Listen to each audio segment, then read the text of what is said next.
Hello दोस्तों। मैं आकाश सागर लेकर आया हूँ आपके लिए करंट अफेयर की क्लासेस अपने अपने चैनल कंपटीशन एग्जाम पर। तो मेरे चैनल पर आप सबका स्वागत है। आपको मेरे चैनल पर डेली करंट अफेयर की क्लासेस प्रोवाइड कराई जा रही हैं जो आपके एग्ज़ाम के पॉइंट ऑफ व्यू से बहुत इम्पोर्टेंट है। इसलिए आप मेरे चैनल को सब्सक्राइब करें, शेयर करें, लाइक करें, ज़्यादा से ज़्यादा बच्चों तक फॉलो करें और मेरे सब्सक्राइबर बढ़ाएं। इसके साथ ही मैं साइंस की क्लास, पॉलिटी की क्लास, स्टैटिक जीके की क्लास और आज जो है मैं ज्योग्राफी के 100 क्वेश्चन कराने वाला हूँ। तो ये क्लास आप देखते रहें, आपके लिए ये महत्वपूर्ण है। ये हर एग्ज़ाम को कवर करने वाले क्वेश्चन होते हैं। तो चलिए आज की क्लास स्टार्ट करते हैं। भारत ने कितने संस्थाओं का विलय करके पृथ्वी प्रणाली परिषद बनाया है? तो ये 5 संस्थाओं का विलय करके बनाया है। पृथ्वी विज्ञान मंत्रालय के अंतर्गत आने वाले 5 संस्थाओं को प्रशासन को सुव्यवस्थित करने और समन्वित अनुसंधान को बढ़ावा देने के लिए पृथ्वी प्रणाली विज्ञान परिषद में एकीकृत किया है। पृथ्वी प्रणाली IITM Pune, NCPOR Goa, NIOT Chennai, NCESS Thiruvananthapuram, INCOIS Hyderabad को संगठनात्मक ढांचे के अंतर्गत लाता है। इसका नेतृत्व पृथ्वी विज्ञान मंत्रालय के सचिव करेंगे। तो इससे ही पता चल गया कि इसका नेतृत्व कौन करेंगे और ये भी पता चल गया कि इसमें कितने और कौन कौन से परिषद में शामिल हुए हैं। तो चलिए आगे क्वेश्चन स्टार्ट करते हैं। हाल ही में उड़ान योजना को कितने वर्ष तक बढ़ाने के लिए 30,000 करोड़ के परिव्यय का प्रस्ताव मिला है? तो ये 2027 तक बढ़ाने के लिए इसका प्रस्ताव मिला है। सरकार ने अप्रैल 2027 के बाद संशोधित उड़ान क्षेत्र हवाई संपर्क योजना को जारी रखने के लिए 30,000 करोड़ के परिव्यय की योजना बनाई है। आवंटन में नए हवाई अड्डों के विकास के लिए 18,000 और कम सेवा वाले मार्गों पर एयरलाइनों को सेवा प्रदान करने हेतु व्यवस्थित अंतर्निधि के लिए 12,000 करोड़ को शामिल किया गया है। इनमें से कहां पर 72 देशों ने साइबर अपराध के लिए विरुद्ध ऐतिहासिक UN कन्वेंशन पर हस्ताक्षर किए हैं? तो ये हनोई में किए हैं। हनोई में इनकी एक मीटिंग हुई है UN की। तो 72 देशों ने साइबर अपराध के विरुद्ध पहले संयुक्त राष्ट्र सम्मेलन पर हस्ताक्षर किए हैं, जिसे 5 वर्षों की बातचीत के बाद 2024 में संयुक्त महासभा द्वारा अपनाया गया है। यह संधि हैकिंग, डेटा हस्तक्षेप, ऑनलाइन धोखाधड़ी, बाल शोषण, अतरंग तस्वीरों के बिना सहमति के साझा करने सहित साइबर अपराधों की जांच और अभियोजन के लिए एक कानूनी रूप से बाध्यकारी सार्वभौमिक ढांचा प्रदान करती है। इनमें इनमें से कहां पर 7वें NSA स्तरीय कोलंबो सुरक्षा सम्मेलन का आयोजन हुआ है? तो ये जो आयोजन हुआ है ये नई दिल्ली में हुआ है। भारत ने NSA अजीत डोभाल की अध्यक्षता में कोलंबो सुरक्षा परिषद की 7वीं राष्ट्रीय सुरक्षा सलाहकार बैठक की मेजबानी की, जिसमें मालदीव, मॉरिशस, श्रीलंका और बांग्लादेश ने भाग लिया। सेशेल्स पर्यवेक्षक और मलेशिया अतिथि के रूप में इसमें शामिल हुआ है। भारत के प्रथम CSC महासचिव ने 6ठी NSA बैठक जो मॉरिशस 2023 के निर्णयों पर एक विस्तृत प्रगति समीक्षा प्रस्तुत की थी, इसका आयोजन जो है नई दिल्ली में हुआ है। इनमें से कौन ग्रामीण नवाचार पर प्रथम पृथ्वी शिखर सम्मेलन 2025-26 की मेजबानी कर रहा है? तो इसकी प्रथम जो बार है वो हैदराबाद कर रहा है।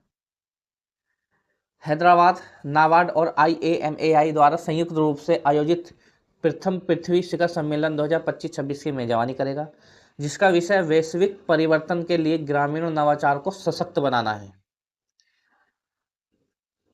अमेरिका ने ऐतिहासिक उन्नत करते हुए किसको एक प्रमुख गैर नाटो सहयोगी घोषित किया है? तो किसको घोषित किया है? सऊदी अरब को घोषित किया गया है। किसने किया है? अमेरिका ने किया है। संयुक्त राज्य अमेरिका ने सऊदी अरब को एक प्रमुख गैर नाटो सहयोगी के रूप में नामित किया है, जिसकी घोषणा क्राउन प्रिंस मोहम्मद बिन सलमान की वाशिंगटन यात्रा के दौरान की गई, जो द्विपक्षीय संबंधों में से एक ऐतिहासिक प्रगति का प्रतीक है। सऊदी अरब को F-35 लड़ाकू विमान प्राप्त होंगे, जिससे वह 5वीं पीढ़ी के विमान प्राप्त करने वाला अरब घाटी का पहला राष्ट्र बन गया है। तो नेक्स्ट क्वेश्चन देखते हैं। विश्व बाल दिवस कब मनाया जाता है? तो विश्व बाल दिवस 20 नवंबर को मनाया जाता है। 20 नवंबर को मनाया जाने वाला विश्व बाल दिवस संयुक्त राष्ट्र और यूनिसेफ के नेतृत्व बच्चों के अधिकारों, सम्मान और कल्याण के बारे में वैश्विक जागरूकता को बढ़ाता है। इसका विषय मेरा दिन मेरा अधिकार और प्रत्येक बच्चों के लिए प्रत्येक अधिकार है। नेक्स्ट क्वेश्चन, इनमें से किसे इंदिरा गांधी शांति पुरस्कार 2024 किसे प्रदान किया गया है? तो ये पुरस्कार जो प्रदान किया गया है मिशेल बेचलेट को प्रदान किया गया है। चिली की पहली महिला राष्ट्रपति मिशेल बेचलेट को शांति, निरस्त्रीकरण और विकास के लिए नई दिल्ली में 2024 का इंदिरा गांधी पुरस्कार प्रदान किया गया है। बेचलेट ने 2 राष्ट्रीय कार्यकाल पूरे किए हैं। संयुक्त राष्ट्र महिला के पहले निर्देशन के रूप में नेतृत्व भी किया है। तो ये चिली की 2 बार राष्ट्रपति भी रही है। विश्व टेलीविजन दिवस कब मनाया जाता है? तो 21 नवंबर को मनाया जाता है। 21 नवंबर को मनाया जाने वाला विश्व टेलीविजन दिवस दुनिया भर में संचार, शिक्षा, संस्कृति और जन जागरूकता में टेलीविजन की भूमिका का जश्न मनाता है। संयुक्त राष्ट्र महासभा द्वारा 1996 में पहली बार विश्व टेलीविजन फोरम के बाद इसकी स्थापना की गई थी। भारत में टेलीविजन की शुरुआत 1959 में हुई और रंगीन प्रसारण 1982 में हुआ। 1990 के दशक में उपग्रह प्रसारण में तेजी आई। राष्ट्रीय दर्शन दिवस कब मनाया जाता है? तो ये 20 नवंबर को मनाया जाता है। नवंबर के तीसरे गुरुवार को मनाया जाने वाला राष्ट्रीय विश्व दर्शन दिवस 20 नवंबर को मनाया जाता है। 2002 में यूनेस्को द्वारा स्थापित और 2005 में औपचारिक रूप से मान्यता प्राप्त यह दिवस संवाद, संयुक्तता और बौद्धिक जिज्ञासा को बढ़ावा देने में दर्शन की भूमिका को मान्यता प्रदान करता है। 2025 का विषय डिजिटल युग में दर्शन और वैश्विक संवाद है।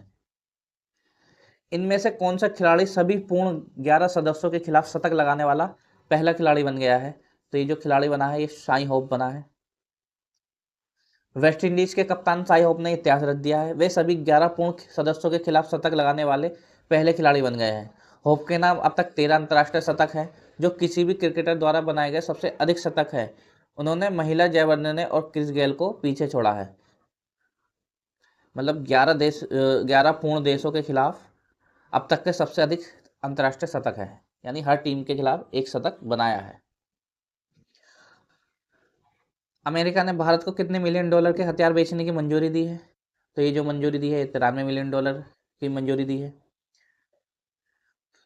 अमेरिका विदेशी विभाग ने भारत को 93 मिलियन डॉलर के जेवलिन और एक्सकैलिबर हथियार बेचने की मंजूरी दे दी है, जिससे हिंद प्रशांत क्षेत्र में रक्षा तैयारी को और भारत अमेरिका रणनीतिक संबंधों को मजबूती मिले। कौन सा देश कोलंबो सुरक्षा सम्मेलन का पूर्ण सदस्य बना है? तो सेशेल्स जो है ये देश इसका पूर्ण सदस्य बन गया है। सेशेल्स आधिकारिक तौर पर कोलंबो सुरक्षा सम्मेलन में पूर्ण सदस्य के रूप में शामिल हो गया है। CSC में अब भारत, मालदीव, मॉरिशस, श्रीलंका, बांग्लादेश और सेशेल्स शामिल है, जबकि मलेशिया पहला अतिथि देश इसमें सदस्य बन गया है। यह सम्मेलन 5 प्रमुख स्तंभों पर केंद्रित है, जो समुद्री सुरक्षा, आतंकवाद निरोध, तस्करी निरोध, साइबर सुरक्षा और HARD पर केंद्रित है। COP31 की मेजबानी कौन करेगा? तो ये तुर्की करेगा। तुर्की 2026 में COP31 की मेजबानी करेगा, जिससे ब्राजील में COP30 में हुई चर्चा के दौरान ऑस्ट्रेलिया के साथ लंबे समय से चल रहा बोली विवाद समाप्त हो गया है। मतलब इसमें 2 देश थे कंपटीशन में, तुर्की और ऑस्ट्रेलिया, तो इसमें तुर्की जीत गया है। लेकिन इस समझौते के तहत तुर्की अध्यक्षता करेगा और मेजबानी भी करेगा, जबकि ऑस्ट्रेलिया अंतर सरकारी वार्ताओं का नेतृत्व करेगा और वैश्विक जलवायु नीति को आकार भी देगा। 76वें राष्ट्रीय पुस्तक पुरस्कार का आयोजन कहाँ हुआ है? तो ये मैनहट्टन में हुआ है। मैनहट्टन में आयोजित 76वें राष्ट्रीय पुस्तक पुरस्कार में कथा, गैर कथा, कविता, युवा साहित्य, अनुदित साहित्य में सशक्त और राजनीतिक रूप से जागरूकता कृतियों को सम्मानित किया गया है। रवि अलहमद्दीन ने कथा साहित्य पुरस्कार जीता है, जबकि पैट्रिशिया स्मिथ ने कविता पुरस्कार जीता है। डेनियल नेरी ने युवा साहित्य पुरस्कार जीता है और उमर अल अक्कर ने गैर कथा पुरस्कार जीता है। गूगल ने अमेरिका के बाहर कहां पर अपना सबसे बड़ा AI हार्डवेयर केंद्र खोला है? तो वो ताइवान में खोला है। गूगल ने ताइपे में एक प्रमुख AI अवसंरचना हार्डवेयर इंजीनियरिंग केंद्र शुरू किया है, जो अमेरिका के बाहर उसकी सबसे बड़ी सुविधा है, जिससे अमेरिका ताइवान रणनीतिक तकनीकी साझेदारी मजबूत होगी। यह केंद्र गूगल के TPU प्रोसेसर को उन्नत सर्वर सिस्टम में एकीकृत करेगा, जिससे 2020 से 3 गुना बड़ी टीम का विस्तार होगा और डाटा संचालित क्लाउड और AI वर्कलोड को समर्थन मिलेगा। टेस्ला भारत में कहां पर अपना पूर्ण सेवा टेस्ला केंद्र खोलेगा? तो ये गुरुग्राम में खोलेगा। भारत को अपना पहला पूर्ण सेवा टेस्ला केंद्र 26 नवंबर 2025 को गुरुग्राम के आर्किड बिजनेस पार्क में मिलेगा, जो देश के इलेक्ट्रॉनिक मोबिलिटी के विकास में एक महत्वपूर्ण मील का पत्थर साबित होगा।